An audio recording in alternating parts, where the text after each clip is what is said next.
오늘 조급함의 어리석음이라는 제목으로 하나님 말씀 나누겠습니다. 우리 급한 것은 한국 사람의 좀 유명한 특징 중에 하나이지 않습니까? 우리 대부분 한국 사람들이 좀 조급한 면이 있고, 제가 봐도 이렇게 한국 사람들만이 갖고 있는 급한 모습들이 좀 있습니다. 그래서 해외에 나가면 한국 사람들 모습이 눈에 띄고, 또 한국에 들어오면 아 맞아 한국이 이랬지라는 것을 느낄 때가 있습니다. 엘리베이터가 열리면 정말 정신없이 탑니다.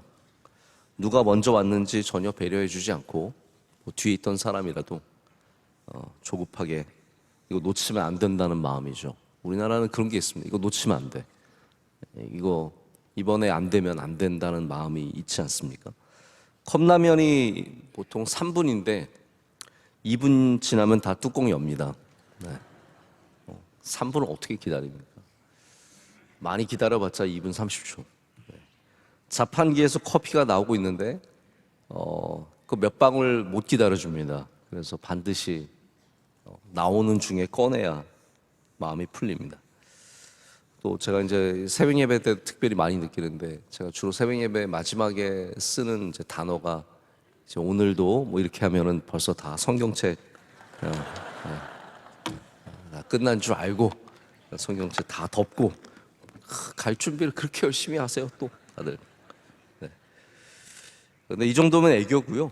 또 우리가 뭔가 늦어져서 짜증내고 싸우고 그런 모습들을 많이 보는데, 그게 한국 사람 특징입니다. 근데 사실 덕분에 우리나라 사람들이 문제도 잘 해결하고 일도 또 빨리 처리하는 능력이 있기도 합니다. 그러나 여러분, 우리가 성경이 뭐라고 하는지 좀 들어볼 필요가 있습니다. 성경은 오늘 말씀에 조급한 것이 미련한 것보다 사실 더 어리석은 것이다. 미련한 사람에게 희망이 오히려 있지, 말이 조급한 사람, 사실 뭐 말이라는 것에 국한된 것이 아니라 우리가 조급한 사람들이 희망이 없다라고 이렇게 얘기를 하고 있습니다.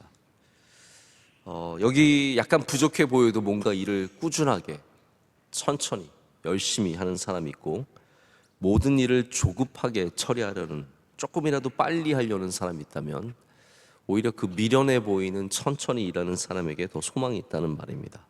제가 올해 새벽 예배 때 몇 번 말씀을 전하면서 저는 계속해서 한 해 여러분이 좀 어떠한 자세와 태도를 갖고 한 해를 보내시기를 그렇으면 좋을까라는 생각을 갖고 말씀을 준비하고 있는데, 오늘은 여러분이 조급함을 내려놓으시고 하나님이 주시는 인내심을 가지시고 또 멀리 바라보시면서, 우리 신년 축복 성회 때 말씀 전했던 것처럼 멀리 바라보면서 한 걸음 한 걸음 가시는 길에 주님께서 함께 하시고 은혜 주시기를 축복합니다. 자, 우리가 어떻게 조급증을 버릴 수 있냐면요, 먼저는 지금도 멀리 보고 하는 일들이 분명히 있으셔야 합니다. 여러분 한번 지금 생각해 보십시오. 내가 지금 뭔가를 멀리 바라보고 지금부터 준비하는 일이 단 하나라도 있으십니까? 멀리 바라보고 지금 차근차근 하는 일이 단 하나라도 있습니까? 우리나라가 이제 한일 합병으로 나라를 잃고 정말로 수많은 사람들이 뿔뿔이 해외로 흩어진 사람들이 있다고 합니다. 뭐 가깝게는 만주로도 많이 갔지만 멀게는 하와이, 멕시코, 뭐 심지어는 중남미에 우리가 모르는 곳으로도 많이 갔다고 합니다. 근데 그때 이제 중남미로 가시는 분들이 거기서 어떠한 삶을 살지 전혀 감이 없으니까 한국에서 배추 씨앗이라든지 고추 씨앗이라든지 이러한 한국의 작물들을 좀 많이 갖고 갔다고 합니다. 그래서 그곳에 도착해서 배추도 심고 고추도 심고 상추도 심고, 우리나라 사람들은 해외 나가면 꼭 이런 거 잘 심으니까요. 그래서 김치도 해 먹고 그랬다는 거죠. 근데 당시에 그 지역에, 그 중남미 지역에 함께 이주해온 독일 사람들이 있었는데 그들은 채소를 심는 게 아니라 호두나무를 심었다고 합니다. 한국 사람들은 그게 한심해 보였나 봅니다. 이 사람들은 지금 당장 먹을 게 없는데 뭘 호두나무를 심고 있나. 호두나무 심어봤자 한참 지나야 열매를 맺고 언제 또 그걸 먹고 뭘 사냐 그랬는데, 지금은 그 호두나무가 잘 자라서 전 세계 생산량의 반을 차지할 정도가 되었다고 합니다. 어마어마한 부를 이루게 되었다고 합니다. 여러분, 우리가 지금 당장 거두어서 먹어야 할 것도 중요하지만 우리가 멀리 바라보는 미래의 먹거리도 함께 준비해야 합니다. 그러기 위해서는 잘 배워야 합니다. 우리 대한민국이 여기까지 온 많은 원인 중에 하나가, 이유 중에 하나가 우리 부모님의 부모님 세대가 땅 팔고 밥 팔고 집 팔아서 소 팔아서 자녀들에게 교육을 시켰기 때문입니다. 대학 보내고 고시 패스하게 하고 공무원 시험 합격하고 아들, 딸 서울 보내서 뒷바라지 하면서 고생하시면서 그 교육을 통해서 미래가 준비되었고 그 미래를 지금은 우리는 현실로, 현재로 혹은 과거로 살아왔습니다. 이렇게 교육이 미래를 준비시키는 일이었다면 저는 오히려 우리 시대에는 믿음을 가르치는 일이 미래를 준비하는 일이라고 생각을 합니다. 자녀들에게 여러분 혹시 효도 받고 싶으십니까? 아니, 효도는커녕 그래도 나중에 커서 인사나 좀 하고 오고 가며 따뜻하게 살아가는 그런 관계를 이어가고 싶으시면 여러분, 아들이 잘 되는 것도 중요한데 먼저는 아들에게 신앙이 있어야 합니다. 신앙의 교육이 되지 않으면 그거 못합니다. 자녀들이 어디 가서든지 건강하고 복된 삶을, 얘네들 어디 가서든 그래도 잘 이겨내고 승리하는 삶을 살아가길 원하신다면 멀리 바라보시고 당장 오늘 몇 점 맞는 거 너무 거기에 매이지 마시고, 이번에 시험 있는데 너 잘 봐야 되는데 무슨 교회냐? 여러분, 부모님이 그런 태도를 가지면 자녀들이 예배를 뭐라고 생각하겠습니까? 중요한 일 있으면 빠져도 되는 거, 어려운 일 있으면 안 해도 되는 거로 생각하지 않겠습니까? 이게 저는 여러분, 신앙교육은 교회에 맡기는 게 아니라 부모님이 해주셔야 합니다. 특별히 믿음의 가정에 태어난 복을 누리는 자녀들이 있잖아요. 믿음의 가정에 태어나서 태어날 때부터 예수님 믿는 거 얼마나 귀한 일입니까? 근데 그 아이들에게 미래를 보신다면 내가 오늘 몸소 본으로 신앙생활을 가르쳐야 합니다. 부모님이 주일 예배를 어떻게 준비하는지, 저희 어려서부터 늘 부모님이 주일 예배 준비하시는 모습, 저희도 뭐 그렇게 대충 살아도 토요일만 되면은 몸을 불려서 때를 얼마나 벗겨내셨는지 시뻘개져가지고 그렇게 준비를 하고 주일날 하나님께 전념하는 모습을 말로 가르쳐 주신 게 한 번도 없습니다. 다 늘 본으로 그렇게 살아갔기 때문에 그것이 저희에게 머리에 남아있고 저희 삶에 남아있게 되는 것이죠. 믿음의 교육이 잔소리가 되면 안 됩니다. 잔소리처럼 교회 가라, 기도해라, 이게 아니라 여러분이 본으로, 할렐루야, 이거 다 멀리 보는 겁니다. 이게 진짜 멀리 보는 겁니다. 지금 70세이신 분들은 90세, 100세까지 넉넉하게 사시는 걸 아시고 멀리 보시고 새로운 거 배우시고요, 새로운 일에 또 계속 도전하셔야 합니다. 저도 이제 가끔 좀 언어를 새로 공부 좀 해볼까? 이런 생각을 하다가 한국말이나 똑바로 하자, 그러기도 하고 영어나 잘하자, 뭐 이런 마음이 드는데 제가 지난번에 가서 함께 간 목사님이 일본에서 또 일본어로 설교하시는 모습을 보면서 그래, 전도 설교 정도는 하면 참 좋겠다라는 마음이 들면서 뭔가 좀 언어를 다시 공부하고 싶은 마음이 생겼습니다. 늦지 않았습니다. 멀리 바라보고 지금부터 조금씩 준비해 가면 또 준비가 되겠죠. 제자들이 예수님에게 이스라엘을 회복하심이 지금이니까, 이때이니까 이렇게 물었죠. 제자들은 급했습니다, 마음이. 예수님, 빨리 이 나라를 회복하셔야죠. 하나님의 나라를 세우셔야죠. 그거 위해 오신 거 아닙니까? 베드로는 조급증 환자였습니다. 다 급한 사람이었습니다. 근데 예수님께서 여러분 어떻게 하셨습니까? 11명밖에 안 되는 이 제자들을 12명에서 그것도 한 명 줄었지 않습니까? 11명밖에 안 되는 이 제자들을 세상에 보내시면서 세상을 뒤집으신 것이 아니라 한 걸음씩 한 걸음씩 교회를 세우게 하셨고 조급함이 없으셨습니다. 여러분, 우리도 조급하게 기독교가 세계를 지배하는 그러한 세상을 자꾸 너무 조급하게 생각하지 마시고 오늘 조용히 복음을 전하고, 할렐루야, 세례를 주고 예배하고 교회를 세우는 거, 그게 예수님이 하신 일입니다. 예수님이 하나도 조급하지 않으셨습니다. 교회 세워라, 가서 예배 드려라, 제자를 삼아라.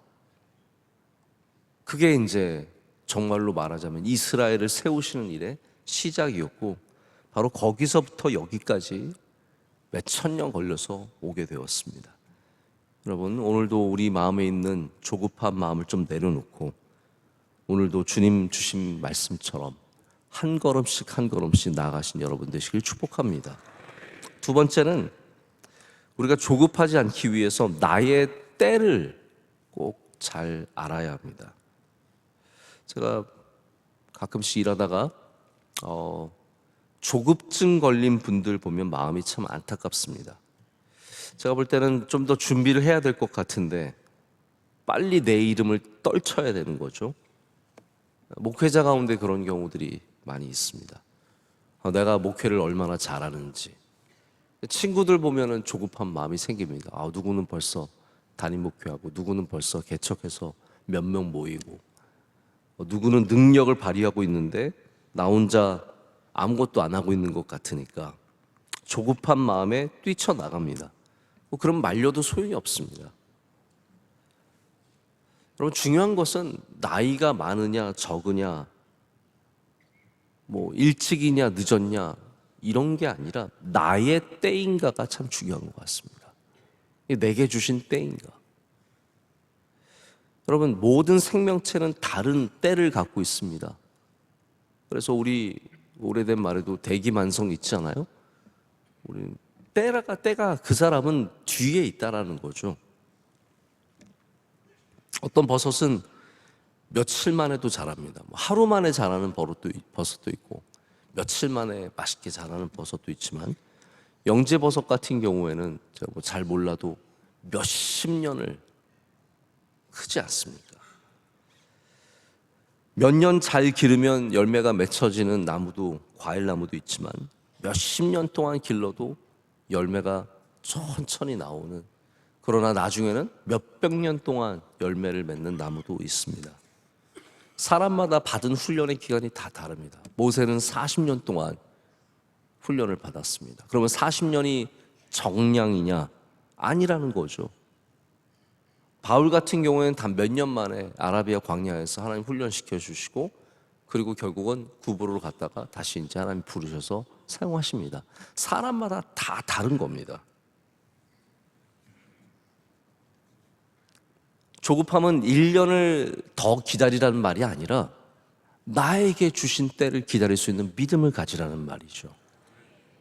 조급하지 않기 위해서는 더 기다리려가 아니라 너의 때를 아는 지혜를 가지라는 말씀 아니겠습니까?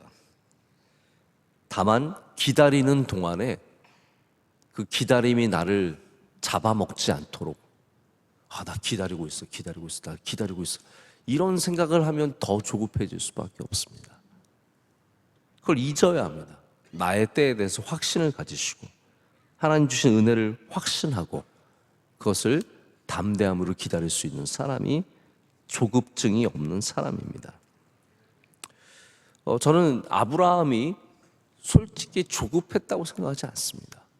아브라함이 하나님이 주신 약속이 있었는데 그 약속이 이루어지지 않음을 보고 자기가 하갈을 취하여서 아들을 낳은 것, 우리가 보기에는 저 사람 조금만 기다리면 되는데, 근데 아브라함이요 절대로 서둘러 산 게 아닙니다. 되게 오래 기다린 거예요. 사실은 아브라함 자기의 나이와 모든 걸 생각했을 때는 기다릴 만큼 기다린 겁니다. 아브라함이 조급해서 문제가 생긴 것이 아니라 하나님의 때를 알지 못했기 때문에 문제가 생긴 거라는 거죠.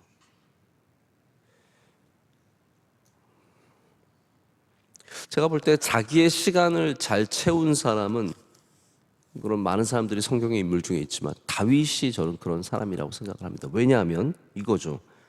사울을 안 죽이잖아요. 사울과 굴에서 만나서 사울이 모든 무기를 내려놓고 무방비 상태에 있을 때 다윗이 그를 죽이지 않습니다. 여러분, 조급하면 칼을 휘두르게 되어 있습니다. 내가 그 자리에 올라가야죠. 이 사람만 없으면 내가 훨씬 더 잘 되고 훨씬 더 빨리 되기 때문에. 근데 다윗이 그 조급한 길을 택하지 않고 기다립니다. 내가 어떻게 하나님이 기름 부으신 자를 죽일 수 있느냐.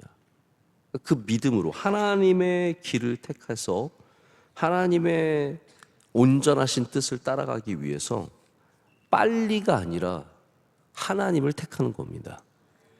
우리는 빨리를 잘 택합니다. 빨리 뭐가 되기를 원하고. 그래서 한국 사람들이 좋아하는 단어가 여러분 뭔지 아세요? 최연소. 이런 거 되게 좋아합니다. 최단기간. 혹시 여러분 그런 거에 이렇게 빠져보신 적, 그거에 속아 넘어가기가 참 쉽습니다. 뭐 최연소 박사, 최연소 교수, 최단 시간, 뭐 이런 거에 너무 그런 사람이 대단한 사람인 줄 알아요? 근데 제가 공부를 해보니까 몇 년 만에 박사를 끝내느냐가 능력이 아니라 얼마나 좋은 박사이냐가 능력입니다. 그거 아니겠습니까, 사실? 우리는 뭐 4년 만에, 3년 만에 박사 됐습니다. 와, 그 사람이 지금 어떤 박사인지는 상관도 안 해요. 3년 만에 박사가 그게 좋은 박사인 줄 알죠. 저는 그렇게 생각하지 않습니다. 얼마 만에 됐느냐가 아니라 얼마나 좋으냐에 문제가 있죠. 우리 명성교회가 몇 년 만에 부흥했느냐, 이것도 굉장히 귀한 역사입니다. 단시간에, 우리 명성교회 40년 만에 이런 교회가 되었다는 것은 정말 말할 수 없는 귀한 은혜죠. 근데 여러분, 그거보다 더 중요한 게 뭡니까? 우리 교회가 좋은 교회냐, 이게 훨씬 더 중요한 문제죠. 몇 년 만에 몇 명이 됐느냐, 물론 그것도 자랑할 만한 역사이고 간직해야 할 역사지만, 오늘 더욱더 중요한 질문은 우리가 좋은 교회이냐입니다. 우리나라는 다 뭐든지 빠른 것이 좋은 것이라는 인식이 있습니다. 우리나라 사람들이 저 멀리 파리에 가서 루브르 박물관을 몇 시간 만에 다 보는지 아십니까? 3시간이면, 자, 여기 3시간 후에 모여요? 뭐 노란 우산 같은 거 하나 드신 가이드가 여기 3시간 만에 다 오셔야 됩니다. 그럼 막 모나리자 그 앞에 사진 찍으면 끝난 거예요. 모나리자가 나 봤어. 근데 저도 루브르 박물관을 가본 적은 없지만 해외에서 박물관을 가보면 한 그림 앞에서 가만히 서서 10분, 20분을 보는 분들이 얼마나 많은지 모릅니다. 우리는 보면 된 거예요. 그래서 관광이, 대한민국 사람들은 코스를 마치는 게 관광이에요. 다 봤어요. 파리 다 봤다? 몽마르트 언덕도 가봤고 루브르도 가봤고 다 봤어. 근데 뭐 기억엔 하나도 안 남죠. 뭐가 남겠어요? 사진만 남아있죠.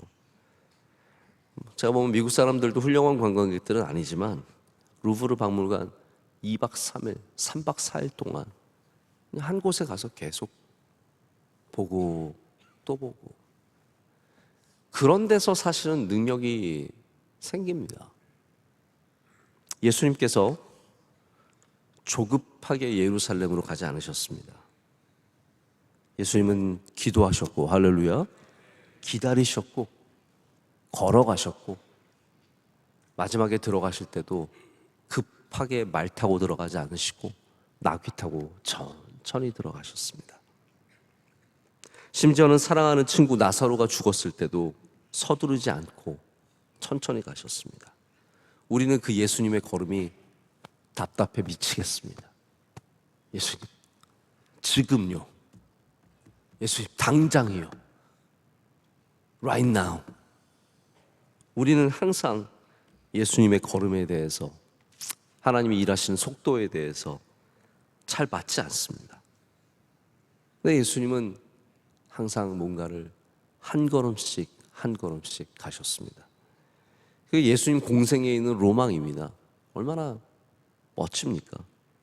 서두르지 않고 조급하지 않게 그렇게 때를 채우셨고 한 걸음씩 한 걸음씩 가셨습니다. 그러나 때가 오자 주저하지 않으시고 십자가를 향해서 담대하게 나가셨습니다. 여러분, 올해 여러분의 때가 올 줄로 믿습니다. 그러나 그 때를 기다리는 믿음만큼은 조급하시면 안 됩니다. 우리는 한 걸음씩 한 걸음씩 예수님처럼 기도하면서 인내하면서 하나님 바라보면서 나아가실 때 하나님께서 반드시 여러분과 동행해 주시고 여러분의 걸음걸음마다 은혜 주실 줄로 믿습니다. 오늘 빨리 접으십시오, 성인쌤. 오늘도 주님과 동행하시고 조급하지 마시고 오늘도 주님의 때를 믿음으로 기다리시는 우리 모두가 되기를 소망합니다.